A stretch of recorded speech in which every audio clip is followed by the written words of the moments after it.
Hey everyone, today Coder Dragons is joined with Team 6165, Team MSET Cuttlefish, and we're here at our qualifier competition. And here's their board. Unfortunately, their robot is not here right now, but we'll continue with this interview. So our first question is, what was your biggest game strategy for this power play season? Biggest what strategy? Wait, I can't hear you that well. Biggest game strategy. Oh, biggest game strategy? So we tried. Wait, I don't know. So, going into season, we wanted to be really versatile, right?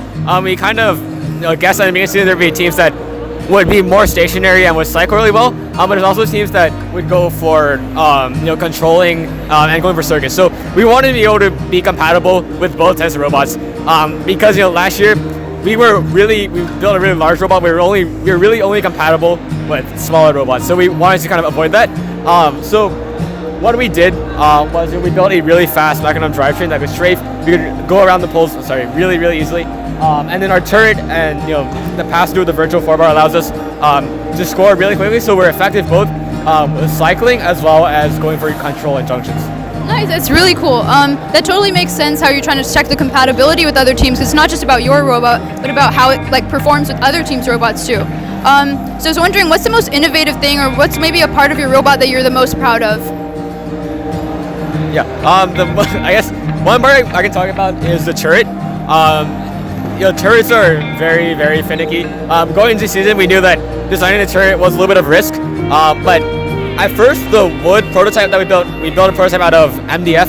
It seemed to work pretty well, but when we started putting the slides and the deposit on top of it, we guys were running into problems with friction as well as torque.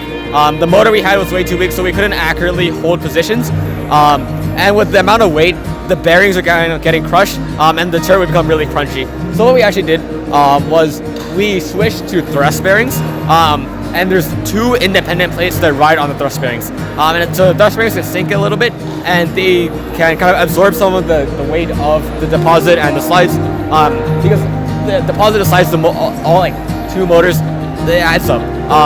So now our turrets are much smoother. And then from a software point of view, we had to integrate some new macros for that, because if our turret is misaligned, picking up the code is going to be really difficult. It's going to be really time consuming.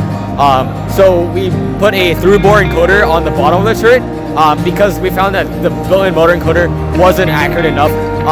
The motor could naturally flex 5-10 degrees, and that would be too much for us to intake accurately, but it would still read within the same tick value. So we put a through-bore encoder in there, and we actually have a second camera which uses vision to automatically align with the poles. So you use vision to automatically align with the poles. Can you walk us through how exactly that works and how you did that especially for Auton? I guess an Auton strategy is really important and it's really difficult for rookie teams. So how did you go about that one? So we don't actually use the auto align feature in Auton, because what we do, we just cycle from the 5 stack, so that's moving pretty straight. But in Teleop, how that works is we filter out, we detect basically the color yellow, and from there we can figure out the position of the pole, and then we have we automatically align with that, and then we also have a limit switch on the turret, and what this does is it kind of acts as a failsafe. So in case the encoders start slipping, we have another way of relocalizing the turret, kind of resetting its position back to 0. Okay, that's cool. So aside, you guys have an amazing robot. Do you want to talk a little bit about the outreach that you did, or fundraising, or things like that? Yeah. So one of the outreach events that we did was an event called Smash.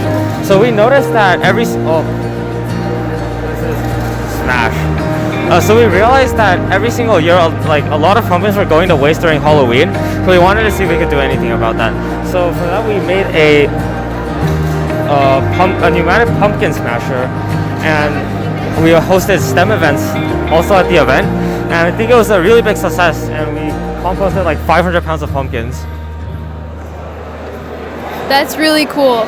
Do you want to walk us through the presentation you have? I know you kind of hand painted your robot on your board, which is spectacular. Do you want to just show us what you have here? So on our main trifold, we talk about all the aspects of a robot, both from a hardware point of view, and it's kind of covered by the hardware. We go over some of the key software algorithms. most notably Roadrunner, finite state machines, as well as multi-threading. And then here we highlight some of our outreach events from like a summer camp we run, the Smash event, but also team track some of the public resources we've created, as well as some of the advocacy work we're doing. That's really cool. All right, that's it for this interview. Thank you so much for joining us. So this is Team 6165 MSET Cuttlefish, and good luck in the competition. Thank you guys. Thank you.